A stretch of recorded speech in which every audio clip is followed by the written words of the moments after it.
Hi, I'm Kurt Churchman from Fine Estate Art and Rugs. You can visit us online at www.fineestateart and www.fineestaterugs.com, respectively. And today's little lesson is how to pack, or how I pack, an oil painting for shipment. We're often asked when we purchase paintings from individuals how best for them to pack it, and so we thought we'd make this little instructional video and post this online, and it would be a good reference source. And this is how we do it. There are other ways to do it, but I think it'll give you some at least concepts to work with. So by way of materials list, we've got tape, which we use sparingly. Tape can, destroy a painting. Tape finishes off nice old frames, but we'll use it at the end when we get the box strapped together. This is vinyl wrap. It's like saran wrap on a stick. You can get this at U-Haul. It's pretty cheap at U-Haul. You can also get it at office supply stores like Staples and what have you. And in lieu of tape, this works great because it's not tape, and so it won't typically take finishes off frames. It really won't harm the painting. It's sort of inert in wrapping stuff together, and it snugs everything up so beautifully. And I'll show you a technique for how that works. You need a nice box knife and a measuring tape at times. This is foam core. This is like a rigid board. You can get these at Walmart. They're about $5 each. This is a 32 by 40 sheet. 2 pieces of foam core would be helpful. Here's our beautiful painting that we're sending out today. We get so many paintings in that we tend to recycle stuff, but this is a nice big shipping box. This will be the box the painting ships in. You can get these at U-Haul. I think they call them mirror boxes, and they're relatively economical. And so one nice box like that. Sometimes you can double box, but the foam core really obviates the need for a second box. And then these are shipping peanuts, again recycled on our part, but these are items that you can get at Walmart as well. So to begin with, what we do is we put the painting on the foam core and kind of make a mark. So we're cutting the board, the foam core, just a little bit larger than the outer dimensions of the frame of the painting. So I just do a kind of a rough mark and really an ad hoc cut to get this size right. And you can do that with your utility knife, obviously. Don't slash your hand off, but be careful. It's pretty simple. So as this is take 2, we already have the other board cut. Then when both boards are cut, you just make a painting sandwich. So you put one board down, and I've got this nice big console to work on. If you have a kitchen table or something where you can leverage your edges and get a little overhang, that's kind of nice. And then here's the other board on top, and then we're going to take this vinyl wrap. I'm going to show you how this works because I guess it's not totally intuitive, but you can make one continuous loop with this stuff because it's self-adhering. So you get it started, and you have to adhere it to itself. Once it grabs itself, now that it's been around one whole lap, you're good to go, and you can just move with impunity with it. So to do your corners, the same sort of deal. You can just turn on itself.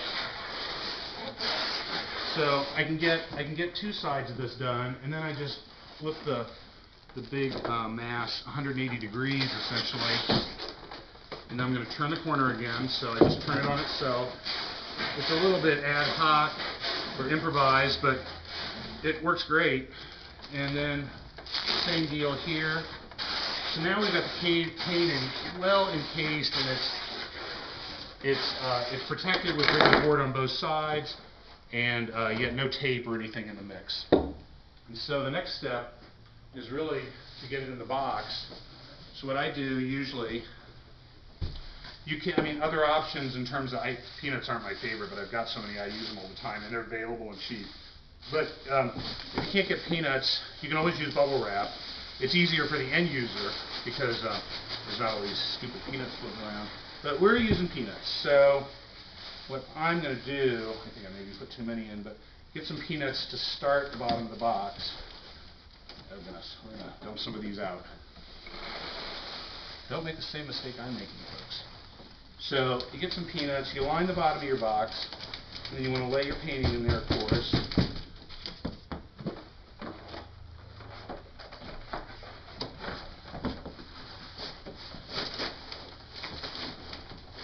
So now the painting's compressed into the peanuts, then more peanuts are going to go in the box. And in as much as I'd like to use these peanuts up for the sake of our video, I'm going to go to my next bag of peanuts. And I really don't need a ton. I'm going to kind of move the painting around so the peanuts fill both sides of it.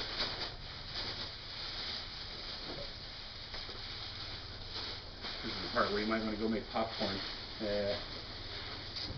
And the painting takes up a fair amount of the space inside the box. And of course, we already have some peanuts on the bottom, etc., etc.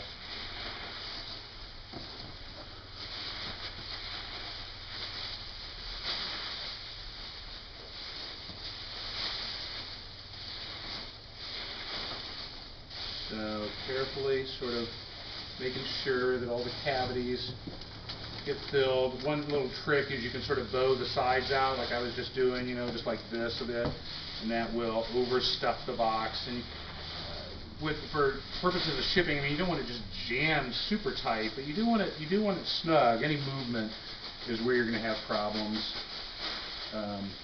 where it can kind of get banged up. We don't want any banging up, obviously. So we're going to keep on filling by hand here, just to get all the way to the top. And then, that's when the tape comes in. We don't use the tape until the end, and it's just to seal the box shut. And I imagine you can figure that out on your own, but I usually will tape going both ways. Now, I've got old UPS labels on this box, which if you're using a recycled box, you either want to blank them out or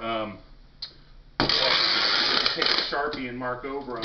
And then don't forget, when you're doing a box, you always want to make sure your return address is on it. Even if I send you a label that would have your return address on the label, you want to make sure it's on there separately, because if this box would get lost and the label would come off, or that's how the box would get lost. If the label came off the box, they've got nothing to go by, and they likely would not be opening up the box to figure out what's going on. So you want to make sure that your name is either on a label, independently of the UPS label, or handwritten on the box.